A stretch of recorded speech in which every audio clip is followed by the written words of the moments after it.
वालेकुम, welcome to my YouTube channel.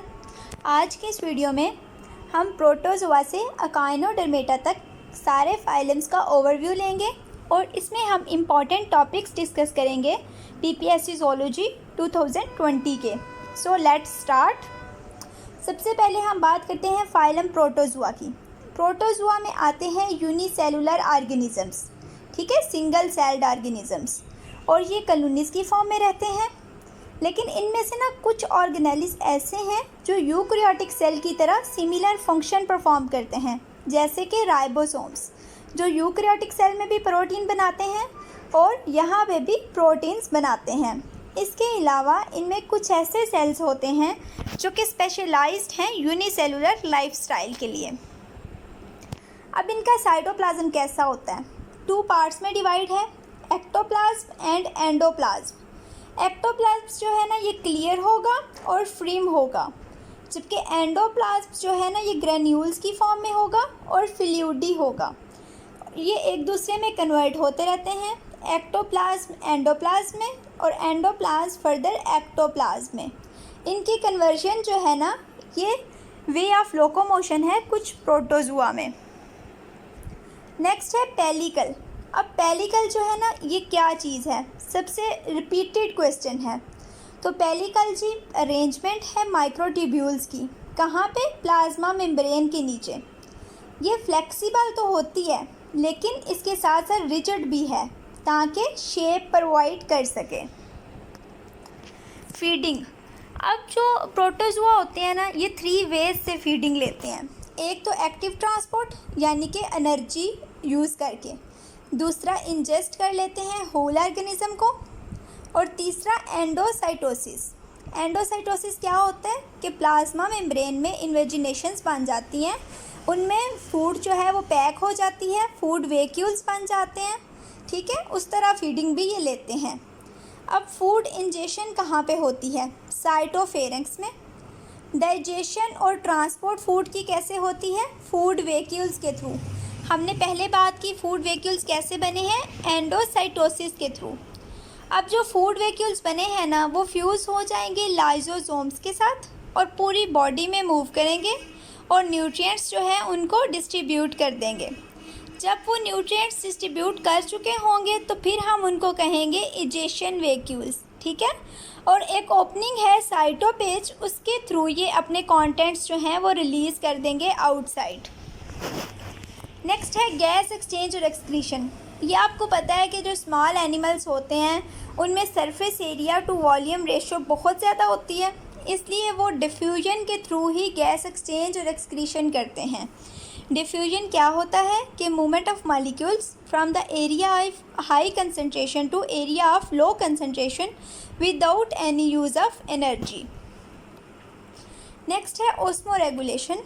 Osmo regulation marine environment में तो कोई मसला नहीं है, लेकिन फ्रेश वाटर इन्वायरमेंट में इनको ओस्मो रेगुलेशन की ज़रूरत होती है। क्यों ज़रूरत होती है? क्योंकि इनकी बॉडी में होते हैं साल्ट्स जिनकी कंसंट्रेशन आउटसाइड इन्वायरमेंट से ज़्यादा होती है, इसलिए वाटर जो है ओस्मोसिस के थ्रू एंटर हो जाता है और कंट्रैक्टाइल वैक्यूल जो हैं वो इस वाटर को बाहर की तरफ पंप करते हैं। कंट्रैक्टाइल वैक्यूल या तो परमानेंट ऑर्गेनेली हो सकते हैं या फिर स्मॉलर वैक्यूल्स मिल के कॉन्ट्रैक्टाइल वैक्यूल बना देते हैं। अब हमने देखना है पैरासाइटिज्म इन प्रोटोजोआ, ठीक है। पैरासाइटिज्म जो है ये ग्रीक लैंग्वेज का वर्ड है, ठीक है। पैरा का मतलब होता है बिसाइड और साइटिज्म का मतलब होता है फूड, यानी कि ये एक ऐसा ऑर्गेनिज़म है जो कि रहता है किसी और ऑर्गेनिज़म के खर्चे पे, ठीक है। अब पैरासाइटिज्म बेसिकली क्या है? एसोसिएशन है पैरासाइट और होस्ट के दरमियान, और ये ऐसी एसोसिएशन है जिसमें पैरासाइट और होस्ट बायोलॉजिकली भी एक जैसे होते हैं, ठीक है। एक जैसे का मतलब है कि वो एक दूसरे के साथ क्लोजली कनेक्टेड होते हैं और इकोनॉमिकली भी। अब पैरासाइट जो है ना वो 2 बातों के लिए होस्ट पे डिपेंड करता है। एक तो न्यूट्रिशन लेता है होस्ट से, दूसरा उसने अपना लाइफ साइकिल कंप्लीट करना होता है। और इसके अलावा जो पैरासाइट्स हैं वो या तो परमानेंट होते हैं, मतलब वो परमानेंटली अटैच होते हैं किसी एक ऑर्गेनिज़म के साथ जैसे ही उनकी बर्थ होती है, या फिर कुछ टाइम के लिए, यानी कि उन्होंने अपना लाइफ साइकिल कंप्लीट करना है तो वो टेम्परेरी तौर पे पैरासाइट्स के तौर पे एक्ट करते हैं। अब पैरासाइट्स जो है ना वो बेसिकली 3 टाइप्स के होते हैं। First one is ectoparasites, second one is endoparasites and the third one is hyper parasite. अब एक्टो का वर्ड इंडिकेट कर रहा है आउटसाइड, यानी ये ऐसे पैरासाइट्स हैं जो कि होस्ट की आउटर साइड पे रहते हैं, एक्सटर्नल सरफेस पे रहते हैं। इसमें हम एग्जांपल लेते हैं हाइड्रोअमीबा, हाइड्रोजीना की। हाइड्रोअमीबा, हाइड्रोजीना एक ऐसा पैरासाइट है जो कि हाइड्रा पे रहता है, ठीक है। अब नेक्स्ट वन है एंडोपैरासाइट। एंडो का मतलब होता है इनसाइड, यानी कि ये होस्ट की इंटरनल सरफेसेस पे रहते हैं। अब इसमें क्या आते हैं, वो जो कि एलिमेंट्री कैनाल के ल्यूमन में रहते हैं। इसकी एग्जांपल है एंटमीबा हिस्टोलिटिका, यानी कि ये कहाँ रहता है, एलिमेंट्री कैनाल में। उसके बाद सेकंड वन कौन से हैं, जो कि माउथ कैविटी में रहते हैं। इसमें एग्जांपल है एंटमीबा जिंजेविलस, ठीक है। उसके बाद थर्ड वन है जो कि जेनिटल ट्रैक में रहते हैं, तो वो हैं ट्राइकोमोनास वेजाइनैलिस। अब फोर्थ वन जो है वो होस्ट टिश्यू में रहते हैं। होस्ट टिश्यू अब 2 तरह का हो सकता है, स्किन हो सकती है या डाइजेस्टिव ट्रैक हो सकता है। इसकी एग्जांपल है ट्राइपेनोसोमा, जो कि क्या काज करता है, स्लीपिंग सिकनेस। अब जो थर्ड टाइप है वो है हाइपर पैरासाइट्स। हाइपर पैरासाइट्स जो हैं ऐसे पैरासाइट्स, यानी ऐसे प्रोटोजुआ जो खुद पैरासाइट हैं लेकिन वो ऐसे ऑर्गेनिज्म पे रह रहे हैं जो खुद भी पैरासाइट है, यानी कि पैरासाइट ऑन पैरासाइट। इसकी एग्जांपल हमारे पास है नोसीमा नोटाबिलस, ठीक है, ये पैरासाइट पे ही रहता है। अब पैथोजेनोसिटी क्या है, पैथोजेनिसिटी जब हम देखते हैं तो हमने यहाँ पे ये बात देखनी है कि आइदर जितने भी पैरासिटिक प्रोटोजुआ हैं, यानी कि जितने भी पैरासाइट के तौर पे रहते हैं, क्या वो डिजीज़ भी काज करते हैं या फिर सिर्फ वो फूड ले रहे हैं और लाइफ साइकिल कंप्लीट कर रहे हैं। तो यस, कुछ ऐसे पैरासाइट्स हैं जो कि डिजीज़ भी काज करते हैं, जैसे प्लाज्मोडियम की आप एग्जांपल ले लें, मलेरिया काज करता है, ठीक है। इसके बाद ट्राइपेनोसोमा है जो स्लीपिंग सिकनेस काज करता है। ये फर्दर हम हार्मफुल प्रोटोजुआ में इनकी डिटेल देखेंगे। अब होस्ट स्पेसिफिसिटी क्या है, कुछ ऐसे पैरासाइट्स होते हैं जो अ लॉट ऑफ जिनके होस्ट होते हैं, ठीक है, एक लार्ज नंबर होता है उनके होस्ट का, उनको हम कहते हैं कि ये वाइड रेंज रखते हैं होस्ट की, जनरल होस्ट हैं इनके, ठीक है। इसमें आ जाता है ट्राइपेनोसोमा। अब जो दूसरे हैं ना, जो जिनकी एक स्पेसिफिक रेंज होती है, यानी कि वो एक स्पेसिफिक होस्ट पे रहते हैं, जैसे अगर एक स्पीशी पे रहते हैं ना तो वो उसी पे ही रहेंगे, उसी में ही कह लें, उसी को ही इफ़ेक्ट करेंगे, जैसे कि प्लाज्मोडियम है। 4 टाइप्स होती हैं इसकी, ठीक है, और ये यूनिक होते हैं स्पेसिफिक होस्ट के लिए। हमारा नेक्स्ट टॉपिक है ना वो है हार्मफुल प्रोटोजुआ। इसमें सबसे पहले हम सब फाइलम सार्कोडीना की बात करते हैं। उसमें आते हैं एंटमीबा हिस्टोलिटिका। आपको पता है ये डाइसेंट्री काज करते हैं। उसमें क्या होता है कि जो इंटेस्टाइनल ट्रैक है ना लोअर साइड से, उसमें अल्सर क्रिएट कर देते हैं, ये इन्फ्लेमेशन हो जाती है उसकी, और रिज़ल्ट में क्या होता है, डायरिया हो जाता है, जिसमें ब्लड और म्यूकस जो है वो भी शामिल होता है। इसके अलावा अमीबा जो है ना, ये इंटेस्टाइनल वॉल के जो फोल्ड्स होते हैं वहाँ पे रहते हैं, स्टार्च और म्यूकस पे फीड करते हैं, और ये डिज़ीज़ जो होती है ना ये कॉन्टीजियस होती है। जैसे कोरोना है ना, एक बंदे से दूसरे बंदे में फैलता है, इसी तरह ये डिज़ीज़ जो है ये भी कॉन्टीजियस है, और इसको डिज़ीज़ को हम बोलते हैं अमीबिक डाइसेंट्री। सेकंड है ट्राइपेनोसोमा। ये वैसे सब फाइलम मिस्टिकोफोरा का एक मेंबर है ट्राइपेनोसोमा। इसमें सीसी फ्लाई जो है ना ये वेक्टर के तौर पे काम करती है। अब इसके लाइफ साइकिल में क्या होता है कि सीसी फ्लाई जो है उसने एक ऐसे इंसान को बाइट किया, ऐसे होस्ट को बाइट किया जिसमें ट्राइपेनोसोमा प्रेजेंट थे, ठीक है। उसने उनको पिक कर लिया, वो उसकी गट में चले गए, ट्राइपेनोसोमा सीसी फ्लाई की गट में चले गए और 10 दिन के लिए रहे।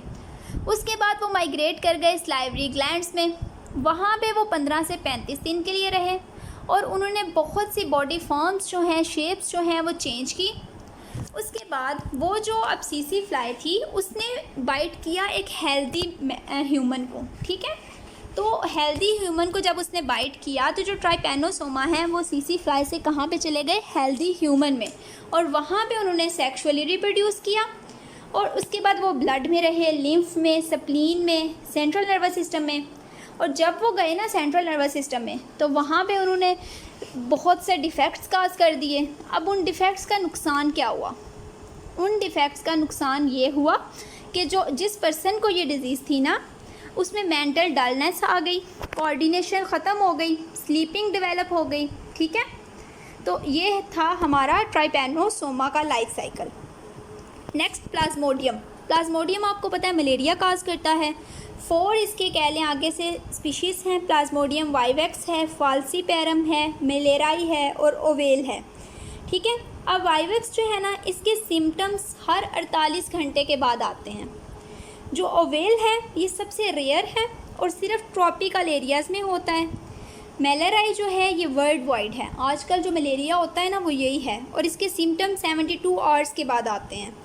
फाल्सीपेरम जो है ना इसके इरेगुलर सिम्टम्स होते हैं और इसकी डिस्ट्रीब्यूशन पहले तो वर्ल्ड वाइड थी लेकिन अब सिर्फ ट्रॉपिकल और सब ट्रॉपिकल रीजन्स में है। ये लाइफ साइकिल है प्लाज्मोडियम का। सबसे पहले स्पोरोसाइट्स हैं, ये लीवर में रहे, एसेक्सुअल रिप्रोडक्शन हुई, मीरोसाइट्स बन गए, ठीक है। वो रेड ब्लड सेल में रहे, यहाँ पे गमीटोगोनी हुई और गमीटोसाइट्स बन गए। अब मस्कीटो जो है उसने ब्लड लिया डिजीज्ड इंडिविजुअल से। अब जब उसने बाइट किया, अब मस्कीटो में क्या हो रहा है, पहले मस्कीटो में गमीट्स जो थे उनका फ्यूजन हुआ, जाइगोट बन गया, उसके गिर्द एक प्रोटेक्टिव कवरिंग बन गई। अब इस मस्कीटो ने हेल्दी मैन को जाके बाइट किया तो उसमें ये जो जाइगोट था ये स्पोरोसाइट्स में डिवेलप हो गया। इसी तरह ये साइकिल कंटिन्यू रहता है। कॉक्सीडायोसिस। कॉक्सीडायोसिस जो है ये भी ट्राइपैनोसोमा के आप कह लें, मतलब उसके बाद जो नेक्स्ट हमारे पास है ना वो कॉक्सीडायोसिस है। अब ये क्या करते हैं, ये पोल्ट्री की डिज़ीज़ है, शीप की, कैटल की और रैबिट्स की। इसके 2 जेनरा बहुत फेमस हैं, आइसोस्पोरा और एमीरिया, और ये बहुत ज़्यादा लॉस काज करते हैं। क्रिप्टोस्पोरोडियम है। अब क्रिप्टोस्पोरोडियम जो है ना ये ऐसा प्रोटोजुआ है, ठीक है, जो क्लोरीनेशन को भी रेजिस्ट करता है। ये MCQs के पॉइंट ऑफ व्यू से बहुत इंपॉर्टेंट है। अब ये क्या काज करता है, क्रोनिक डायरिया काज करता है एड्स पेशेंट में, यानी उनका इम्यून सिस्टम पहले से बहुत वीक है तो ये उनमें भी डायरिया काज कर रहा है। नेक्स्ट है टॉक्सोप्लाज्मोसिस। टॉक्सोप्लाज्मोसिस जो है ना ये मैमल्स की, जिसमें ह्यूमन भी आते हैं, और बर्ड्स, मैमल्स की है, ठीक है, और उसके बाद बर्ड्स की, मैमल्स में ह्यूमन भी इंक्लूड हैं। सेक्सुअल रिप्रोडक्शन इसकी कैट में होती है और इन्फेक्शन तब होता है जब उस स्टेज जो है वो इन्फेक्टेड है और उसको हमने फूड के थ्रू ले लिया है। वैसे ये इतना डेंजरस नहीं है, इसके सिम्टम्स शो नहीं होते काफ़ी टाइम तक ना, और समटाइम ख़त्म हो जाते हैं अंदर ही। लेकिन जो प्रेग्नेंट वूमेन होती है उसके लिए ये बहुत डेंजरस है क्योंकि ये रिज़ल्ट करता है स्टिल बर्थ और या फिर ना अबॉर्शन तक बात जा सकती है। क्योर इसका कोई भी नहीं है, सिर्फ ये है कि कैट्स वगैरह से अवॉइड किया जाए। माइक्रोस्पोरा है, ये इंट्रासेलुलर पैरासाइट्स होते हैं बेनिफिशियल इंसेक्ट्स के। बेनिफिशियल इंसेक्ट्स में आ जाते हैं सिल्कवर्म्स वगैरह, हनी बी वगैरह, ठीक है। तो ये उनमें भी डिजीज़ काज करते हैं, जैसे सिल्कवर्म में पेब्राइन डिजीज़ काज करते हैं, हनी बी में डाइसेंट्री काज करते हैं। असीटोस्पोरा के जो मेंबर्स हैं ना ये एक्सटर्नल पैरासाइट्स हैं, किसके, मोलस्क के। कहाँ पे रहते हैं, उनके सेल पे, टिश्यू पे और बॉडी कैविटीज़ पे। मिक्सोजुआ के जो मेंबर्स हैं वो एक्सटर्नल पैरासाइट्स हैं फिश के। अब हमारा नेक्स्ट टॉपिक है प्रोटोजुआ में रिप्रोडक्शन। इनमें दोनों तरह की रिप्रोडक्शन होती है, यानी कि सेक्सुअल रिप्रोडक्शन भी और एसेक्सुअल रिप्रोडक्शन भी। सबसे पहली है बाइनरी फिशन। बाइनरी फिशन एक ऐसी टाइप की रिप्रोडक्शन है जिसमें एनिमल जो है वो 2 पार्ट्स में डिवाइड हो जाता है। ये लॉन्गिट्यूडिनली भी हो सकती है, ठीक है, और ये ट्रांसवर्सली भी हो सकती है। अच्छा, अब बाइनरी फिशन में तो क्या होता है कि पहले न्यूक्लियस की डिवीजन होती है, उसके बाद साइटोप्लाज्म डिवाइड हो जाता है। लेकिन बडिंग में क्या होता है कि एक आउटग्रोथ बन जाती है, ठीक है। न्यूक्लियस डिवाइड होकर उस आउटग्रोथ में चला जाता है, फिर साइटोप्लाज्म भी उसको फॉलो करता है और ये आउटग्रोथ जो है ये पेरेंट सेल से सेपरेट हो जाती है। नेक्स्ट शीज़ोगोनी है। शीज़ोगोनी में क्या होता है कि मल्टीपल डॉटर सेल्स बनते हैं सिंगल प्रोटोजुआ से। इसके लिए क्या होगा कि सबसे पहले मल्टीपल डिविजन्स होंगी न्यूक्लियस की, ठीक है, उसके बाद साइटोप्लाज्मिक डिविजन्स होंगी और हर सेल जो है वो सेपरेट हो जाएगा। सो एक सेल से ढेर सारे सेल्स जो हैं वो डेवलप हो जाएंगे। सेक्सुअल रिप्रोडक्शन इनमें क्या होता है, गेमीट्स बनते हैं, गेमीट्स माइटोसिस के थ्रू बनते हैं और मियोसिस जो है वो फॉलो करती है यूनियन ऑफ गेमीट्स को। लेकिन सिलिएटेड प्रोटोजुआ जो है ना उसमें एक्सेप्शनल केस है, उनमें क्या होता है कि कॉन्जुगेशन होती है। अब हम देखते हैं कॉन्जुगेशन कैसे होती है।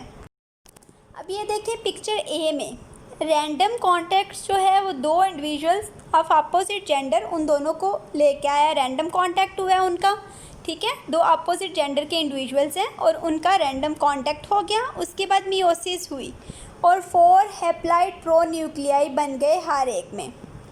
अब उसके बाद सी में क्या हुआ कि 3 प्रोन्यूक्लियाई और मैक्रोन्यूक्लियस जो हैं वो डिजनरेट हो गए। उसके बाद नेक्स्ट डी से एफ तक क्या हो रहा है, अब यहाँ पे क्या हुआ कि माइटोसिस हुई और म्यूचुअल एक्सचेंज हुआ प्रोन्यूक्लियाई का। अब उसके बाद कॉन्जुगेट्स जो हैं वो सेपरेट हो गए, न्यूक्लियर डिविजन्स हुई उसके बाद, ठीक है, और साइटोप्लाज्मिक डिविजन्स उनके बाद हुई और एक इंडिविजुअल से ये बल्कि 2 इंडिविजुअल से हमारे पास 4 इंडिविजुअल्स जो हैं वो बन गए। अब हमारा नेक्स्ट टॉपिक है ओरिजिन ऑफ मल्टी सेलुलैरिटी। इसमें हमारे पास आ जाते हैं 2 हाइपोथेसिस। पहला क्या है कि सिंगल सेल ऑर्गेनिज्म से उन्होंने इकट्ठे रहना शुरू कर दिया, ठीक है, और इनमें क्या हुआ, सेल वॉल बन गई। सेकेंड लेयर कैसे बनी, इन्वेजिनेशन ऑफ सेल वॉल से सेकेंड लेयर जो है वो क्रिएट हो गई।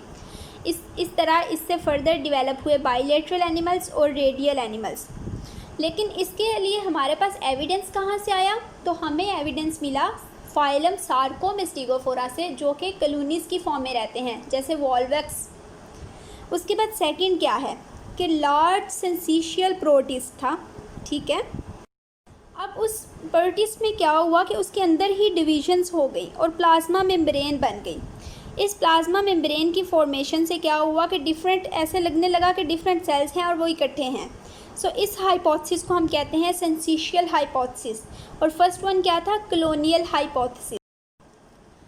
अब हमारा जो नेक्स्ट टॉपिक है वो है फाइलम पोरीफेरा का में वाटर करेंट सिस्टम और उसकी बॉडी फॉर्म्स। तो 3 मेजर बॉडी फॉर्म्स हैं। सबसे पहली है एस्कन। एस्कन की शेप आप देखें वेस की तरह की है। इसमें ओस्टिया होते हैं जहाँ से वाटर एंटर होता है, ओस्कुलम होते हैं जहाँ से वाटर आउटसाइड जाता है, और ये दरमियान में देखें ये स्पोंजोसील है सारी। इसको लाइन किसने किया हुआ है, ये रेड कलर के जो सेल्स हैं कॉइनोसाइट्स ने। अब इनसे क्या होता है कि वाटर ओस्टिया से एंटर होगा, स्पोंजोसील में मूव करेगा और ओस्कुलम से रिमूव हो जाएगा। ओस्टिया आप देखें बहुत सारे हैं जबकि ओस्कुलम जो है सिर्फ एक है। अब सेकंड वन क्या है, साइकन। साइकोन में क्या होता है कि स्पॉन्ज की वॉल फोल्डेड है, ये देखें फोल्डेड वॉल। अब वाटर जो है एंटर होता है डर्मल पोर्स के थ्रू, ये देखें ये डर्मल पोर्स हैं, इनके थ्रू वाटर एंटर हो जाएगा। डर्मल पोर्स बेसिकली हैं क्या, ये इनकरेंट कैनाल की इन्वेजिनेशंस हैं, उसकी ओपनिंग्स हैं, ठीक है। और पोर्स जो होते हैं बॉडी वॉल में वो कनेक्ट करते हैं इनकरेंट कैनाल्स को किसके साथ, रेडियल कैनाल्स के साथ। ये जो अंदर वाली साइड पे कैनाल्स हैं ना, इनको रेडियल कैनाल्स हमने कहा है, ठीक है। और रेडियल कैनाल्स फर्दर कहाँ पे जाती हैं, स्पोंजोसील में। और कॉइनोसाइट इसमें किसको लाइन कर रहे हैं, रेडियल कैनाल्स को। एस्कन में किसको लाइन कर रहे थे, कॉइनोसाइट्स स्पोंजोसील को डायरेक्टली, ठीक है। इसमें कॉइनोसाइट्स जो हैं वो वाटर ओस्टिया के थ्रू आएगा, वो बीट करेंगे ना कॉइनोसाइट्स, तो वाटर ओस्टिया के थ्रू आएगा और रिमूव कैसे होगा, ओस्कुलम के थ्रू। अब थर्ड वन जो है वो है ल्यूकॉन, और ये सबसे कम्प्लेक्स सिस्टम है। इसमें भी वाटर एंटर तो ओस्टिया के थ्रू होगा, ठीक है। उसके बाद वो जाएगा इनकरेंट कैनाल्स में। इनकरेंट कैनाल्स आगे ऐसे चैम्बर में ले जाएंगी जिनको लाइन किया होगा कॉइनोसाइट्स ने। रेड कलर यहाँ पे कॉइनोसाइट्स को इंडिकेट कर रहा है। Proliferation of chambers and canals, बहुत ज़्यादा है यहाँ पे, इसलिए इसमें स्पॉन्जोसील जो है वो एब्सेंट है। और इसमें ना वाटर एग्जिट के भी बहुत ज़्यादा पॉइंट्स हैं, ये आप देख रहे हैं, एक ये है, यानी कि मल्टीपल पॉइंट्स हैं वाटर एग्जिट के भी। अब नेक्स्ट स्पॉन्जेस की रिप्रोडक्शन है। ये मोनीशियस होते हैं, यानी कि दोनों बॉडी फॉर्म्स एक ही इंडिविजुअल पे होती हैं, लेकिन सेल्फ फर्टिलाइजेशन नहीं करते।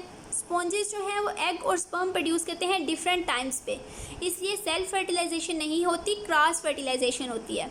अब क्या होता है कि फ्लैजिलेटेड स्पर्म कैसे बनते हैं? कॉर्नोसाइट्स क्या करते हैं कि वो अपने कॉलर जो हैं वो लूज़ कर देते हैं, और उसमें क्या होता है, फ्लैजेला भी उनके ख़त्म हो जाते हैं, कॉलर और फ्लैजेला, और उसके बाद मियोसिस होती है और वो कन्वर्ट हो जाते हैं फ्लैजिलेटेड स्पर्म्स में। कुछ कॉर्नोसाइट ऐसे होते हैं वो एग बना देते हैं मियोसिस के बाद।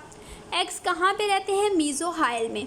स्पर्म सेल जो है वो स्कूलम के थ्रू मूव कर जाते हैं और किसी और स्पॉन्ज में ना ओस्टिया के थ्रू एंटर हो जाते हैं। स्पर्म को आगे दूसरे स्पॉन्ज में कौन पकड़ता है? कॉर्नोसाइट्स, और उनको पैक कर देता है एक वैक्यूल में। ठीक है, उसके बाद अगेन जो कॉर्नोसाइट्स है ना, कॉलर और फ्लैजेला उनका ख़त्म हो जाता है और वो स्पर्म को लेके जाते हैं एग्स तक। इस तरह इनमें रिप्रोडक्शन होती है। अब हमारा नेक्स्ट टॉपिक है पैरासिटिक अडॉप्टेशंस इन प्लेटीहेलमिन्थस। अब हमारा जो नेक्स्ट टॉपिक है वो है पैरासिटिक अडॉप्टेशंस इन प्लेटीहेलमिन्थस। अब प्लेटीहेलमिन्थस में हमने देखना है कि इनमें पैरासाइट लाइफस्टाइल के लिए कौन कौन सी अडॉप्टेशंस हैं। सबसे पहली अडॉप्टेशन है, इनमें थिक बॉडी कवर होता है, जिसको हम क्या कहते हैं? टैगोमेट, थिक बॉडी कवर। अब वो इनको प्रोटेक्ट करता है होस्ट के एंजाइम से, ठीक है, क्योंकि इन्होंने इंटरनल साइड पे रहना होता है ना बॉडी की, तो जितना भी होस्ट इम्यून सिस्टम होता है, होस्ट एंजाइम्स होते हैं, उनसे प्रोटेक्शन के लिए इनमें थिक बॉडी कवर होता है, जिसको हम टैगोमेट बोलते हैं।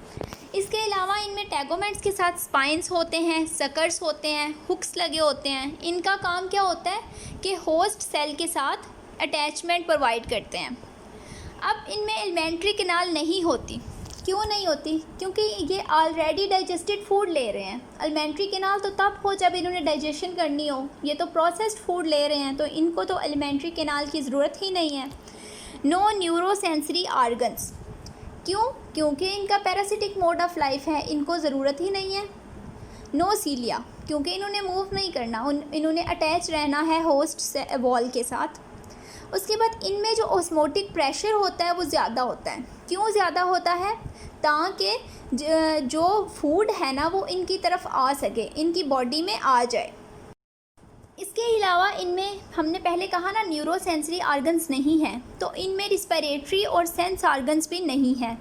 इसके अलावा इनमें रिप्रोडक्टिव सिस्टम वेल डेवलप्ड होता है। अब यहाँ पे ये बात समझ नहीं आती कि बाकी सारे सिस्टम्स तो इसमें वेल डेवलप्ड नहीं है, तो रिप्रोडक्टिव सिस्टम क्यों वेल डेवलप्ड है? क्योंकि इनका मेजर यहाँ पे कह लें कि मकसद ही ये है कि इन्होंने अपने जो प्रोजेनी है उसको इंक्रीज़ करना है, अपने इंडिविजुअल्स के नंबर को इंक्रीज़ करना है, ठीक है। इसलिए ये अलॉट ऑफ एग्स ले करते हैं, और एक ज़्यादा नंबर एग्स ले करने का फ़ायदा ये भी है कि अगर कुछ एग्स जो हैं उन पे अटैक हो जाता है होस्ट इम्यून सिस्टम का, तो कुछ तो बच जाएं और इनकी जो प्रोजेनी है वो ज़्यादा हो जाए। उसके बाद एग्स को बचाने के लिए और जाइगोट को बचाने के लिए रेजिस्टेंट शेल वॉल होती है, ठीक है, वो प्रोटेक्शन देती है, ठीक है, प्रोटेक्ट करती है। उसके बाद इनमें जो रिप्रोडक्टिव सिस्टम होता है वो मोस्ट कॉम्प्लेक्स है, यानी कि ये हर्मैफ्रोडाइट हैं और सेल्फ क्रॉस फर्टिलाइजेशन दोनों कर सकते हैं। स्कोलक्स है इनमें, ये बॉडी रीजन है इनका एक, उसमें सकर्स और स्पाइंस होते हैं। पहले हमने पढ़ा ना कि इनमें सकर्स, स्पाइंस, हुक्स वगैरह होते हैं। उनका फंक्शन क्या था कि ये अटैचमेंट के लिए यूज़ होते हैं। अब हमने देखना है पैरासिटिक नीमाटोड्स कौन कौन से हैं। अब हमारा जो नेक्स्ट टॉपिक है वो है पैरासिटिक अडॉप्टेशंस इन प्लेटीहेलमिन्थस। अब प्लेटीहेलमिन्थस में हमने देखना है कि इनमें पैरासाइट लाइफस्टाइल के लिए कौन कौन सी अडॉप्टेशंस हैं। सबसे पहली अडॉप्टेशन है, इनमें थिक बॉडी कवर होता है, जिसको हम क्या कहते हैं? टैगोमेट, थिक बॉडी कवर। अब वो इनको प्रोटेक्ट करता है होस्ट के एंजाइम से, ठीक है, क्योंकि इन्होंने इंटरनल साइड पे रहना होता है ना बॉडी की, तो जितना भी होस्ट इम्यून सिस्टम होता है, होस्ट एंजाइम्स होते हैं, उनसे प्रोटेक्शन के लिए इनमें थिक बॉडी कवर होता है जिसको हम टैगोमेंट बोलते हैं। इसके अलावा इनमें टैगोमेंट्स के साथ स्पाइंस होते हैं, सकर्स होते हैं, हुक्स लगे होते हैं। इनका काम क्या होता है कि होस्ट सेल के साथ अटैचमेंट प्रोवाइड करते हैं। अब इनमें एलिमेंट्री कैनाल नहीं होती। क्यों नहीं होती? क्योंकि ये ऑलरेडी डाइजेस्टेड फूड ले रहे हैं। एलिमेंट्री कैनाल तो तब हो जब इन्होंने डाइजेशन करनी हो, ये तो प्रोसेस्ड फूड ले रहे हैं, तो इनको तो एलिमेंट्री कैनाल की ज़रूरत ही नहीं है। No neurosensory organs. क्यों? क्योंकि इनका पैरासिटिक मोड ऑफ लाइफ है, इनको ज़रूरत ही नहीं है। नो सीलिया, क्योंकि इन्होंने मूव नहीं करना, इन्होंने अटैच रहना है होस्ट वॉल के साथ। उसके बाद इनमें जो ऑस्मोटिक प्रेशर होता है वो ज़्यादा होता है। क्यों ज़्यादा होता है? ताकि जो फूड है ना वो इनकी तरफ आ सके, इनकी बॉडी में आ जाए। इसके अलावा इनमें हमने पहले कहा ना न्यूरोसेंसरी ऑर्गन्स नहीं हैं, तो इनमें रिस्पिरेटरी और सेंस ऑर्गन्स भी नहीं हैं। इसके अलावा इनमें रिप्रोडक्टिव सिस्टम वेल डेवलप्ड होता है। अब यहाँ पे ये बात समझ नहीं आती कि बाकी सारे सिस्टम्स तो इसमें वेल डेवलप्ड नहीं है, तो रिप्रोडक्टिव सिस्टम क्यों वेल डेवलप्ड है? क्योंकि इनका मेजर यहाँ पे कह लें कि मकसद ही ये है कि इन्होंने अपने जो प्रोजेनी है उसको इंक्रीज़ करना है, अपने इंडिविजुअल्स के नंबर को इंक्रीज़ करना है, ठीक है। इसलिए ये अलॉट ऑफ एग्स ले करते हैं, और एक ज़्यादा नंबर एग्स ले करने का फ़ायदा ये भी है कि अगर कुछ एग्स जो हैं उन पे अटैक हो जाता है होस्ट इम्यून सिस्टम का, तो कुछ तो बच जाएं और इनकी जो प्रोजेनी है वो ज़्यादा हो जाए। उसके बाद एग्स को बचाने के लिए और जाइगोट को बचाने के लिए रेजिस्टेंट शेल वॉल होती है, ठीक है। वो प्रोटेक्शन देती है, ठीक है, प्रोटेक्ट करती है। उसके बाद इनमें जो रिप्रोडक्टिव सिस्टम होता है वो मोस्ट कॉम्प्लेक्स है, यानी कि ये हर्मैफ्रोडाइट हैं और सेल्फ क्रॉस फर्टिलाइजेशन दोनों कर सकते हैं। स्कोलक्स है इनमें, ये बॉडी रीजन है इनका एक, उसमें सकर्स और स्पाइंस होते हैं। पहले हमने पढ़ा ना कि इनमें सकर्स, स्पाइंस, हुक्स वगैरह होते हैं। उनका फंक्शन क्या था कि ये अटैचमेंट के लिए यूज़ होते हैं। अब हमने देखना है पैरासिटिक नीमाटोड्स कौन कौन से हैं, पैरासाइट्स कौन कौन से हैं। सबसे पहले हम देखेंगे कि जो पैरासिटिक लाइफस्टाइल है इनका, उसमें अडॉप्टेशंस कौन कौन सी हैं। हम उन अडॉप्टेशंस को डिस्कस करते हैं। पहली अडॉप्टेशन है हाई रिप्रोडक्टिव पोटेंशियल, यानी इनका रिप्रोडक्टिव पोटेंशियल बहुत ज़्यादा होता है, यानी ये नंबर ऑफ़ इंडिविजुअल्स जो हैं वो प्रोड्यूस करते हैं कि अगर सर्वाइवल इशू हो तो कुछ इंडिविजुअल तो सर्वाइव कर जाएं, ठीक है। उसके बाद इनमें क्या होता है, एंजाइम रेजिस्टेंस क्यूटिकल होती है, जो मैंने आपको पहले बताया कि होस्ट के जितने भी एंजाइम्स होते हैं ना, उनसे वो पैरासाइट जो है उसको प्रोटेक्शन प्रोवाइड कर रही होती है। उसके अलावा ये रेजिस्टेंट एग्स प्रोड्यूस करती है, यानी उन एग्स पे भी होस्ट एंजाइम्स का कोई असर नहीं होता। फिर इंसिस्टेड लार्वा बनाते हैं ये। इंसिस्टेड लार्वा क्या होता है कि मतलब वो सिस्ट बना होता है जिस पे जो फैक्टर्स हैं एक्सटर्नल या फिर इंटरनल जो फैक्टर्स हैं उनका असर नहीं होता। लेकिन इनके लाइफ साइकिल जो है ना वो इतने कम्प्लेक्स नहीं है। जैसे पहले हमने क्लास हिस्टोडिया पढ़ी थी ना, फाइलम प्लेटीहेल्मिन्थेस में, जिनके लाइफ साइकिल्स बहुत कम्प्लेक्स थे क्योंकि उनमें ना 2 या 2 से ज़्यादा होस्ट इन्वॉल्व थे, लेकिन यहाँ पे सिर्फ एक होस्ट इन्वॉल्व है इनके लाइफ साइकिल में। तो सबसे पहले हम देखते हैं, सबसे पहला है अस्कैरिस लैम्ब्रिकॉइड्स, जिसका दूसरा नाम है जायंट इंटेस्टिनल राउंड वॉर्म। अब क्या होता है कि अडल्ट जो है ना, यहाँ से स्टार्ट हो रहा है, अडल्ट जो है ये स्मॉल इंटेस्टाइन में रहते हैं, एग्स प्रोड्यूस करते हैं जो आउटसाइड रिलीज हो जाते हैं फीसिस के थ्रू, वो सेकंड सेल स्टेज में आ जाते हैं, ठीक है, एग्स जो हैं। उसके बाद एक्सटर्नल इन्वायरमेंट में ही मोर एडवांस स्टेजेस बनती जाती हैं, और यहाँ पे क्या होता है, ये एडवांस स्टेज जो है ना, ये फर्स्ट स्टेज लार्वा है, मोल्टिंग होती है, सेकंड स्टेज लार्वा बन जाता है उसी एग के अंदर ना, ठीक है, एम्ब्रियोनेटेड एग्स में। और ये जो सेकंड स्टेज लार्वा है ना, ये इन्फेक्टिव स्टेज होती है। इसको अगर इंजेस्ट कर लिया जाए, ह्यूमन जो है इसको इंजेस्ट कर ले, ठीक है, तो एग्स जो है ना वो हैच हो जाएंगे लार्वा में, इंटेस्टाइन में जाके सर्कुलेशन में चले जाएंगे, ठीक है। वहाँ से क्या होगा, लंग्स में जाएंगे, लंग्स में क्या होगा, 2 दफ़ा मोल्टिंग होगी, लार्वा जो है वो अडल्ट बन जाएगा इन 2 मोल्टिंग के बाद, ट्रेकिया में चला जाएगा, ट्रेकिया से फेनिक्स में जाएगा और स्वेल्विंग हो जाएगी, ठीक है।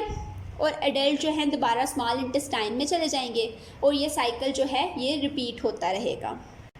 नेक्स्ट सेकंड वन है एंटीरोपियस वर्मिकुलरिस। इसका दूसरा नाम है ह्यूमन पिनवर्म।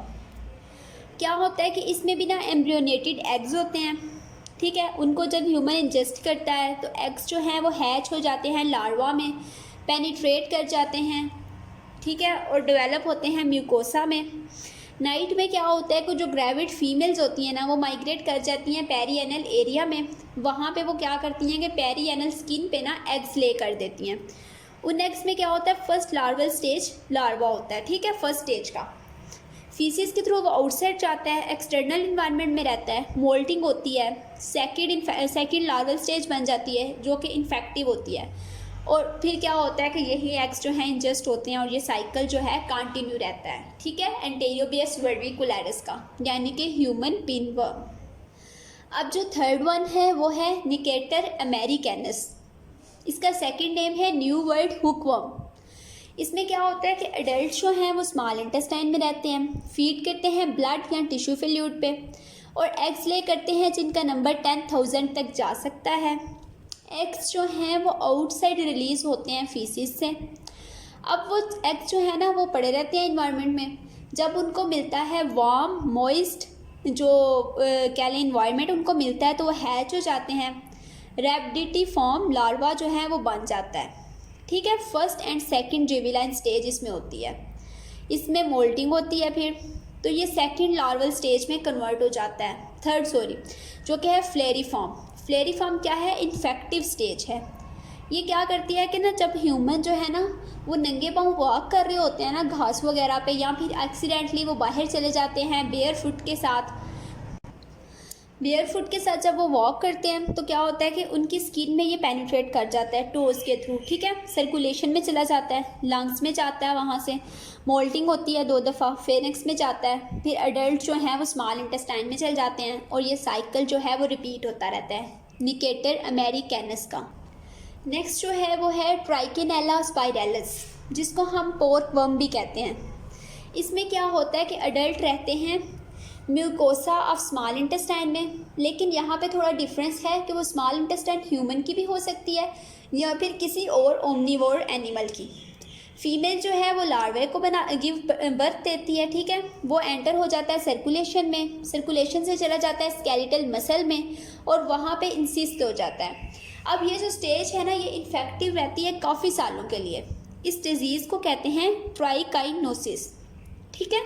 अब क्या होता है कि अगर जैसे वो किसी शीप वगैरह में है ना तो ह्यूमन जो है उसका मीट खा ले, लार्वा इंजेस्ट कर ले, लार्वा जो है वो इंसिस्ट ही रहेगा और स्टमक में चला जाएगा, वहाँ से वो इंटेस्टाइन में जाएगा, 4 टाइम्स उसका मोल्टिंग होगी उसमें और वो अडल्ट बना देगा, ठीक है। लेकिन इसमें क्या होता है कि वो तब तक डिज़ीज़ उसी होस्ट में रहेगी, बल्कि उसके बाद भी ट्राइकाइनोसिस ये उसी होस्ट में रहेगी जब तक ये इंसिस्ट जो है वहाँ पे प्रेजेंट है, ठीक है।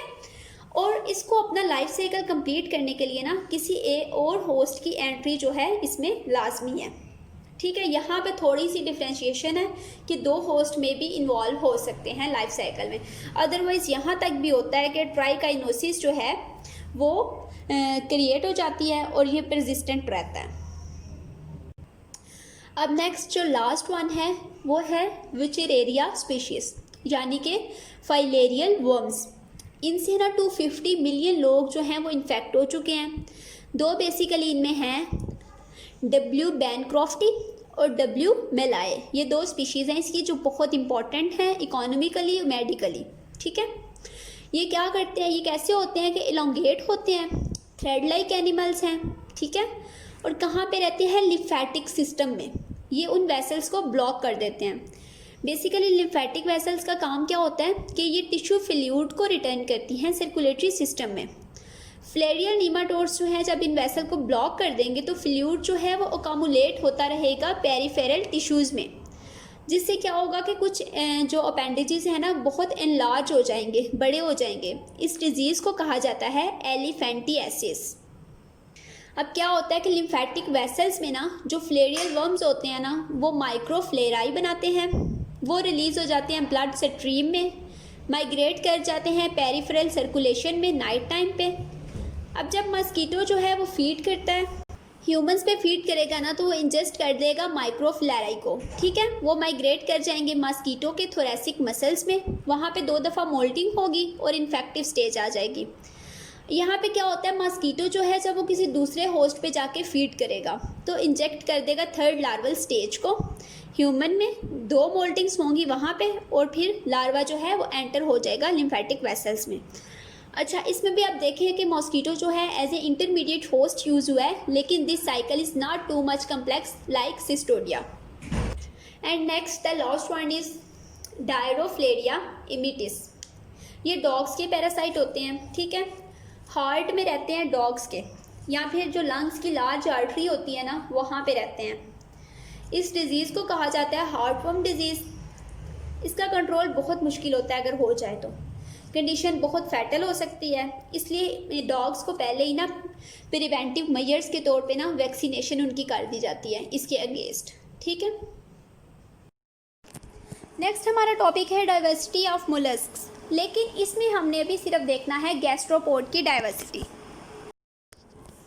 अब गैस्ट्रोपोड डाइवर्सिटी है, हम मोलस्का में सबसे पहले ये देखेंगे। इसको हम 3 ब्रांचेस में डिवाइड कर लेते हैं, प्रोसोब्रांकिया, ओपिस्टोब्रांकिया एंड पल्मोनेटा। प्रोसोब्रांकिया को हम सबसे पहले स्टडी करते हैं। इनकी हैं 20,000 स्पीशीज़। कहाँ पे रहते हैं? मेरीन इन्वायरमेंट में। फूड इनकी क्या है? कॉर्निवोरस है। एग्जाम्पल्स क्या हैं? मेरीन स्नेल्स आते हैं, इसमें एबोलॉन्स आते हैं। अच्छा, इसके एक मेंबर है जिनको हम कहते हैं हेट्रोपॉड, स्पीशीज़ एक कह लें, ठीक है।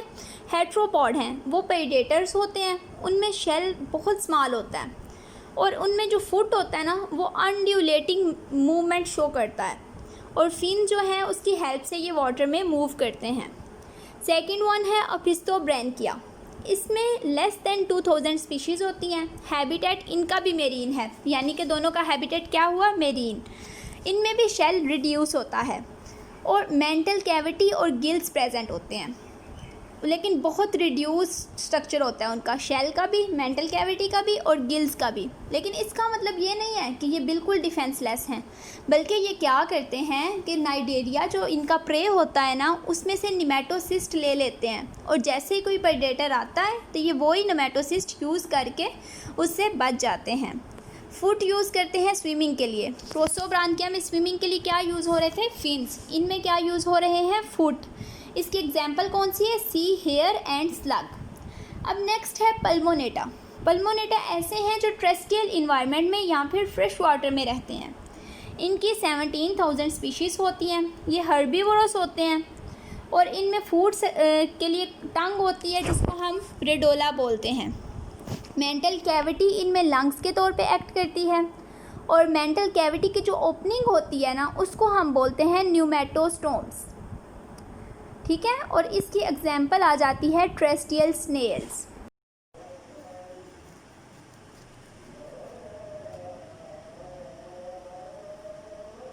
अब जो क्लास गैस्ट्रोपोडा है ना, इसमें एक इम्पॉर्टेंट फिनोमिना होता है जिसको हम कहते हैं टॉर्शन।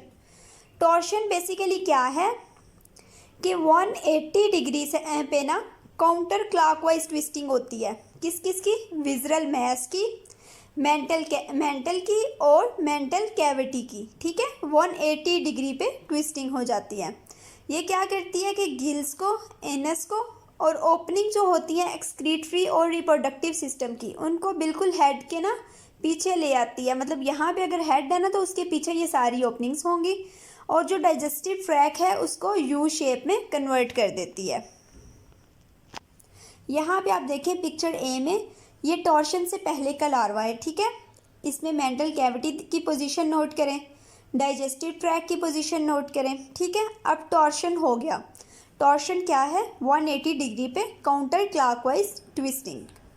अब देखें मेंटल कैविटी की पोजीशन, ये यहाँ से मूव करके यहाँ पे आ गई है, यानी 180 डिग्री सेंटीग्रेड तो नहीं, 180 डिग्री की ना रोटेशन हो गई है। अब डाइजेस्टिव ट्रैक देखें, ये पहले इसकी पोजीशन नोट करें और नेक्स्ट इसकी पोजीशन टॉर्शन के बाद नोट करें, ठीक है। अब ये सी में आए, यहाँ पे देखें ऑर्गन अरेंजमेंट कैसी है। गिल्स कहाँ पे हैं? मेंटल कैविटी की पोजीशन देखें, गैंग्लिया देखें, ठीक है। अब उसके बाद टॉर्शन हो गई, तो अब इनकी पोजीशन देखें। ये सारे जो हैं ये हेड, माउथ देखें, गिल है, ये हेड के बिल्कुल नीचे आ गए हैं। मेंटल है और मेंटल कैविटी है, ठीक है, ये सारे हेड के बिहाइंड आ गए हैं, इनकी पोजीशन चेंज हो गई है। अब टॉर्शन के फ़ायदे क्या क्या हैं। अब देखें, अगर टॉर्शन ना होती, ठीक है, तो फुट जो है मोस्ट कह लें कि लीस्ट वल्नरेबल पार्ट है, ठीक है। ये फुट है, ये सबसे पहले एंटर होता बॉडी में अगर क्या होता टॉर्शन ना होती। और हेड जो सबसे ज़्यादा जिसका खतरा होता है कि प्रेडेटर्स इस पर अटैक करेंगे, हेड जो है वो मोस्ट वल्नरेबल पार्ट है, वो सबसे एंड पे एंटर होता। तो टॉर्शन ने इस खतरे को ख़त्म कर दिया है, क्योंकि हेड जो है वो पहले एंटर हो रहा है शेल में, जिसकी वजह से क्या है कि हेड जो है वो पोटेंशियल प्रेडेटर्स जो है ना, उसका एक्सपोजर कम हो गया है उनके सामने। उसके बाद कुछ स्नेल्स में क्या होता है, अपर कुलम होता है। अपर कुलम क्या चीज़ है, प्रोटीन की कवरिंग है, ठीक है। Dorsal posterior margin of foot पे प्रेजेंट होती है। कहाँ पे, डॉर्सली प्रेजेंट होती है और पोस्टीरियर मार्जिन पे फुट के। ये प्रोटीन की बनी हुई कवरिंग है, इसे अपर कुलम कहते हैं। फंक्शन इसका क्या होता है, प्रोटेक्शन प्रोवाइड करती है। अच्छा, अब गैस्ट्रोपोड जो है जब फुट को ड्रा करते हैं ना मेंटल कैविटी में, तो अपर कुलम क्या करता है कि वो ओपनिंग को क्लोज कर देता है, ठीक है।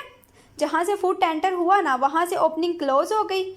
अब स्नेल जो है जितनी मर्जी ड्राई कंडीशन आए, डेजिकेशंस हों, जैसा भी हैबिटेट हो ना स्फीयर किस्म का, तो जो स्नेल है वो खुद को प्रोटेक्ट कर लेगा, क्योंकि जो उसका कह लें सॉफ्ट पार्ट है ना वो शेल के अंदर है, और जो शेल की ओपनिंग है वो फुली क्लोज्ड है। किसकी हेल्प से, अपर कुलम की।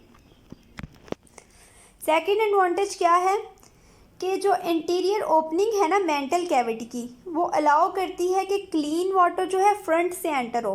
पहले आपने देखा ना मेंटल कैविटी नीचे की तरफ थी, साथ ही एनएस भी था, ठीक है। तो अब क्या है कि इंटीरियर ओपनिंग जो है मेंटल कैविटी की, वो अलाउ करती है कि वाटर जो है वो फ्रंट वाली साइड से एंटर हो, ना कि वो उसमें कोई कॉन्टेमिनेशन हो किसी किस्म की, ठीक है, मतलब क्लीन और प्योर वाटर आए। थर्ड क्या है कि मेंटल के जितने भी सेंसरी ऑर्गन्स हैं ना, वो हेड रीजन के साइड पे आप कह लें या बिहाइंड कह लें सेट हो गए हैं, ठीक है।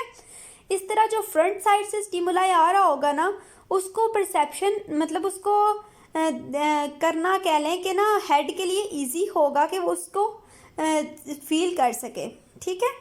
क्योंकि वहाँ पे हेड की साइड पे सेंसरी जो स्टिमुलाई हैं वो बहुत इजीली रिकॉग्नाइज हो जाएंगे। किसकी हेल्प से, सेंसरी ऑर्गन्स की हेल्प से। उसके बाद डिसएडवांटेजेस हैं, और उस डिसएडवांटेज को कवर करने के लिए मॉडिफिकेशंस क्या क्या हैं, ठीक है। टॉर्शन का डिसएडवांटेज क्या है, एनस और नेफ्रीडिया वो एम्प्टी होंगे डॉर्सल टू द हेड की डॉर्सल साइड पे एम्प्टी होंगे। ये आप देखें इस पिक्चर में, देखें यहाँ पे, देखें anus discharging into mantle cavity यहाँ पे आ गया, ठीक है। तो हेड की डॉर्सल साइड पे इनकी ओपनिंग्स आ गई हैं, तो जिसकी वजह से क्या होगा कि ना फाउल प्रॉब्लम हो जाएंगी, यानी स्मेल क्रिएट हो जाएगी। अब इसको उन्होंने किस तरह कह लें कि अडॉप्टेशन इसके लिए की हैं, मॉडिफिकेशंस बहुत ज़्यादा हैं जो वाटर और वेस्ट को अलाउ करती हैं कि एग्जिट करें मेंटल कैविटी से नॉचेस के थ्रू, ठीक है। या फिर जो ओपनिंग होती है मेंटल और शेल में हेड की पोस्टीरियर साइड पे, उनके थ्रू जो है ये जो कह लें कि ऐसे मटेरियल हैं जो फॉलिंग क्रिएट कर रहे हैं वो इनके थ्रू रिलीज़ हो जाएं। इसके अलावा डीटॉर्शन एक ऐसा फिनोमिना होता है जिसमें एम्ब्रियो पहले तो 180 डिग्री सेंटीग्रेड पे रोटेट करता है, ठीक है। उसके बाद वो डीटॉर्श करता है और वो आ जाता है 90 डिग्री पे, ठीक है। फुली डिटॉर्शन नहीं होती, यहाँ पे सिर्फ 90 डिग्री तक डिटॉर्शन होती है। इस तरह क्या होता है कि मेंटल कैविटी जो होती है वो ओपन होती है राइट साइड ऑफ बॉडी में।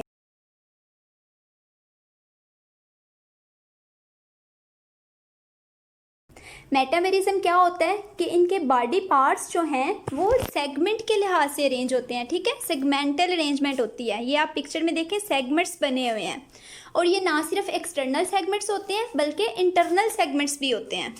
मतलब ना सिर्फ बाहर से सेगमेंटेशन होती है बल्कि ये इंटरनली भी सेगमेंटेड होते हैं। अब मेटामेरिज्म के एडवांटेजेस क्या क्या हैं, ठीक है, इसका फ़ायदा क्या होता है इन वर्म्स को। तो सबसे पहला जो एडवांटेज है ना वो है क्रिएशन हाइड्रोस्टेटिक कंपार्टमेंट्स की। हाइड्रोस्टेटिक कंपार्टमेंट्स क्या हैं कि फ्लूइड फिल्ड स्पेसिस हैं, जैसे हमने अभी पीछे देखा, जो लोकोमोशन और सपोर्ट का फंक्शन परफॉर्म करती हैं। हर सेगमेंट जो है वो कंट्रोल होता है इंडिपेंडेंटली, जो डिस्टेंट उससे परे सेगमेंट्स होंगे ना उनसे, ठीक है। और मसल्स जो हैं एक सेगमेंट में वो एंटागोनिस्टिकली काम करते हैं। अब सीलोमिक फ्लूइड का जो वॉल्यूम होता है वो कांस्टेंट होता है, ठीक है, जिसकी वजह से ये हाइड्रोस्टेटिक स्केलेटन के तौर पे एक्ट करता है और इसकी हेल्प से ये शेप चेंज कर सकते हैं और ये जो है इन्वॉल्व होता है बोरिंग में, क्रॉलिंग में, स्विमिंग में, ठीक है, इनको हेल्प आउट करता है। सेकेंड एडवांटेज क्या है कि ये इम्पैक्ट ऑफ इंजरी जो है ना उसको कम करता है, यानी अगर एक दो सेगमेंट जो है वो इंजर हो गया है ना, ठीक है, तो इसमें क्या होगा कि जो नियर बाय सेगमेंट्स है ना वो नॉर्मल फंक्शन परफॉर्म करेंगे, तो एनिमल के ना सर्वाइवल के चांसेस बढ़ जाएंगे। अच्छा, अब उसके बाद थर्ड वन क्या है कि ये क्या कर देता है, कुछ बॉडी रीजन्स को ना स्पेशलाइज्ड फंक्शन के तौर पे उनकी मॉडिफिकेशन हो जाती है, जैसे फीडिंग के लिए, लोकोमोशन के लिए, रिप्रोडक्शन के लिए। अब ये जो बॉडी रीजन्स की ना स्पेशलाइजेशन है फंक्शन के लिहाज से मेटामेरिक एनिमल में, उसको कहते हैं टेग्माटाइजेशन, जिसको हम फाइलम आर्थ्रोपोडा में डिटेल से पढ़ेंगे।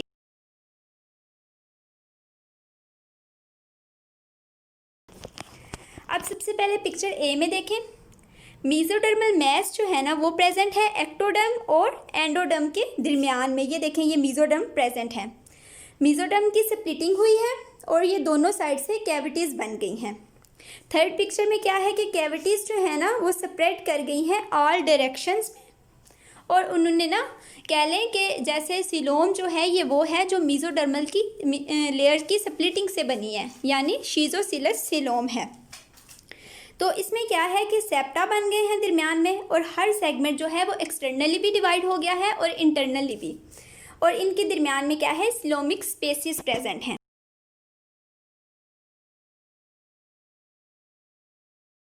एक्डाइसिस क्या होता है? एक्डाइसिस ये है कि जो आर्थ्रोपोड्स होते हैं ना ये पीरियडिकली अपने एक्सोस्केलेटन को शेड कर देते हैं। The process of shedding of exoskeleton periodically हो सकता है ये, ठीक है, उसको हम कहते हैं एक्डाइसिस। एक्डाइसिस की 4 स्टेजेस हैं। फर्स्ट वन में क्या होता है कि एंजाइम जो है वो हाइपोडर्मल ग्लैंड से सिक्रीट हो रहे हैं, वो ओल्ड प्रोक्यूटिकल को डाइजेस्ट कर रहे हैं, हाइपोडर्मस और एक्सोस्केलेटन सेपरेट हो गया, ठीक है। पहला स्टेप क्या था, हाइपोडर्मल ग्लैंड से एंजाइम सिक्रीट हुए, उन्होंने किसको डाइजेस्ट कर लिया, प्रोक्यूटिकल को, ठीक है, जो ओल्ड थी, और सेपरेट कर दिया हाइपोडर्मस को और एक्सोस्केलेटन को। न्यू प्रोक्यूटिकल और एपिक्यूटिकल सिक्रीट हो गई, ओल्ड एक्सोस्केलेटन जो था वो स्प्लिट हो गया एक डाइसल लाइन से, ठीक है, और पोर्स जो प्रोक्यूटिकल में थे उन्होंने एडिशनल एपिक्यूटिकल बना दी, कैल्शियम कार्बोनेट डेपोजिशंस हुई, सेक्लेरोटाइजेशन हुआ जिसने एक्सोस्केलेटन को हार्ड कर दिया। अब यहाँ पे देखें इवेंट्स ऑफ एक्डाइसिस। पिक्चर ए में देखें, हाइपोडर्मस जो है वो डिटैच हो गई है एक्सोस्केलेटन से। बी में देखें, स्पेस बन गई है हाइपोडर्मस के दरमियान में और प्रोक्यूटिकल के दरमियान में। यहाँ पे एक फ्लूइड अकोमुलेट हो गया है जिसको हमने कहा ये मोल्टिंग जेल है। हाइपोडर्मस अब क्या करेगी, वो सिक्रीट करेगी न्यू एपिक्यूटिकल और न्यू प्रोक्यूटिकल बनाएगी, ठीक है। यहाँ पे देखें न्यू एपिक्यूटिकल और प्रोक्यूटिकल बन रही है, किससे बन रही है, हाइपोडर्मस से। और the products of digestion are incorporated into the new procuticle, और न्यू एपिक्यूटिकल और प्रोक्यूटिकल रिंकल्ड हो जाती हैं ताकि बॉडी साइज इंक्रीज हो सके एक्डाइसिस के बाद। अब पिक्चर ई पे आए, एक्डाइसिस अकर होगी जब एनिमल एयर या वाटर स्वेलो करेगा, ठीक है, और एक्सोस्केलेटन एक्डाइसल लाइंस जो है ना वहाँ से स्प्लिट हो जाएगा और एनिमल जो है वो ओल्ड एक्सोस्केलेटन से बाहर आ जाएगा। After ecdysis new exoskeleton hard हो जाएगा कैल्शियम कार्बोनेट डिपोजिशन से, सेक्लेरोटाइजेशन से, ठीक है, और पिगमेंट्स वगैरह इसमें जो हैं और जो भी एडिशनल मटेरियल इसमें इनकॉर्पोरेट होना है वो सारा हो जाएगा। नेक्स्ट टॉपिक है हमारा मेटामॉर्फोसिस। मेटामॉर्फोसिस बेसिकली चेंज है लार्वल टू अडल्ट फॉर्म, ठीक है, इमेच्योर से हमारे पास बन जाता है एडल्ट। और मेटामॉर्फोसिस बहुत इंपॉर्टेंट है। क्यों इंपॉर्टेंट है, क्योंकि ये आर्थ्रोपोड्स को, इंसेक्ट्स को सर्वाइवल का चांस दे रहा है। अब हमने देखना है कि ये सर्वाइवल का चांस कैसे मिल रहा है। देखें अडल्ट क्रैब्स हैं, ठीक है, वो कहाँ पे रहते हैं? सैंडी बॉटम्स में। तो उनकी सारी फीड कहाँ पे होगी? सैंडी बॉटम्स में। लार्वल क्रैब्स हैं, कहाँ पे रह रहे हैं? अपर लेयर ऑफ वाटर में, ठीक है, जहाँ पे वो किस पे फीड कर रहे हैं? प्लैंक्टॉन्स वगैरह पे। जो बॉटम में रहते हैं वो डेड और डिकेइंग मैटर पे फीड कर रहे हैं। उसके बाद कैटरपिलर है जो कि फीड करता है लीफी वेजिटेशन पे, ठीक है, लेकिन जो बटरफ्लाई है वो नेक्टर फीडिंग है, वो रस चूसती हैं फूलों का। इस तरह यहाँ पे क्या है कि इनको कंपटीशन नहीं करना पड़ता फूड के लिए, तो इनका सर्वाइवल का रेट जो है, चांस जो है वो इंक्रीज़ हो जाता है।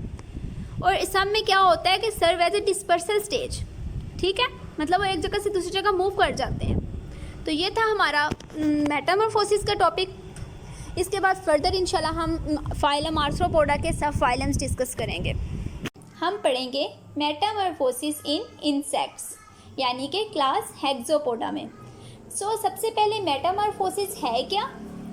ये सीरीज ऑफ चेंजेस हैं, ठीक है, बेसिकली स्ट्रक्चर में चेंज होती हैं और ये कन्वर्ट करती हैं लार्वा को अडल्ट में। इनकी हम 4 टाइप्स देखेंगे: ametabolous, hemimetabolous insects, paurometabolous and last one is holometabolous. First one is ametabolous insects. यहाँ पे पता है आपको, ए का मतलब है विदाउट, यानी कि वो इंसेक्ट्स जिसमें मेटामॉर्फोसिस नहीं होती। इनमें जो लार्वी और अडल्ट में डिफरेंस है वो सिर्फ बॉडी साइज़ में है, और जो लार्वा होता है वो सेक्सुअली मैच्योर नहीं होता और उसका साइज़ भी स्मॉल होता है। लार्वी और अडल्ट दोनों जो हैं विंगलेस हैं, यानी कि उनमें विंग्स नहीं होते। और नंबर ऑफ मोल्ट्स, यानी कि लार्वा से अडल्ट कन्वर्जन में कितनी दफ़ा मोल्टिंग होगी वो स्पीशीज स्पेसिफिक होगा। और ये ऐसे इंसेक्ट्स हैं जिनमें सेक्सुअल मैच्योरिटी अटेन करने के बाद भी मोल्टिंग होती रहती है। ये देखें, इनमें सिर्फ साइज़ का डिफरेंस है, ठीक है। और इसकी एग्जांपल में आ जाते हैं ऑर्डर थाइसोनूरा के मेंबर्स, यानी कि सिल्वर फिश वगैरह। सेकंड है हेमी मेटाबोलस। हेमी का मतलब होता है हाफ। ऐसे इंसेक्ट्स हैं जिसमें किसी हद तक मेटामॉर्फोसिस जो है वो प्रेजेंट है। इनमें क्या होता है कि ग्रेजुअल चेंजेस होती हैं डेवलपमेंट में, लेकिन जो इमेच्योर फॉर्म है वो किस तरह डिफरेंट है अडल्ट फॉर्म से कि इमेच्योर में गिल्स प्रेजेंट होते हैं, ठीक है, और इनको हम नाइट्स कहते हैं। और ये जो है ना वो एक्वेटिक होते हैं। इसकी एग्जांपल है मे फ्लाई। ये देखें, एग है, उससे यंग निम्फ बना, ठीक है, फिर लेटर निम्फ है और ये अडल्ट बन गया है। अब ये डिफरेंस सिर्फ कहाँ पे है? गिल्स पे। थर्ड वन है पारो मेटाबोलस इंसेक्ट्स। पारो मेटाबोलस इंसेक्ट्स ऐसे होते हैं जिनमें क्या होता है कि ग्रेजुअली चेंज आता है, ठीक है, और जो निम्फ है, जो इनका लार्वा है, उसमें क्या होता है एक्सटर्नल विंग्स डेवलप हो जाते हैं, अडल्ट बॉडी साइज़ वो ले लेता है, ठीक है, और जेनिटेलिया डेवलप होते हैं, फिर वो कन्वर्ट होता है अडल्ट में। इसमें भी जो स्पीशीज़ का नंबर होता है वो स्पेसिफिक है, लेकिन इसमें जो इमेच्योर्स हैं ना उनको हम कहते हैं निम्फ। इसकी एग्जांपल आ जाती है ग्रास होपर। उसके बाद लास्ट वन है होलो मेटाबोलस इंसेक्ट्स। होलो का मतलब होता है कंप्लीट, ठीक है। इसमें जो इमेच्योर स्टेजेस हैं ना उनको हम कहते हैं लार्वा, क्योंकि वो टोटली डिफरेंट होती हैं अडल्ट से। इसमें बॉडी फॉर्म्स भी डिफरेंट होती हैं, बिहेवियर उनका डिफरेंट होता है, हैबिटेट उनकी डिफरेंट होती है, फीडिंग अलग होती है, ठीक है। ये अब देखें, एग है, एग से लार्वा बन गया, टोटली डिफरेंट है अडल्ट से। ये प्यूपा इसमें एक स्टेज होती है, ठीक है। अभी हम नेक्स्ट देखेंगे प्यूपा क्या है।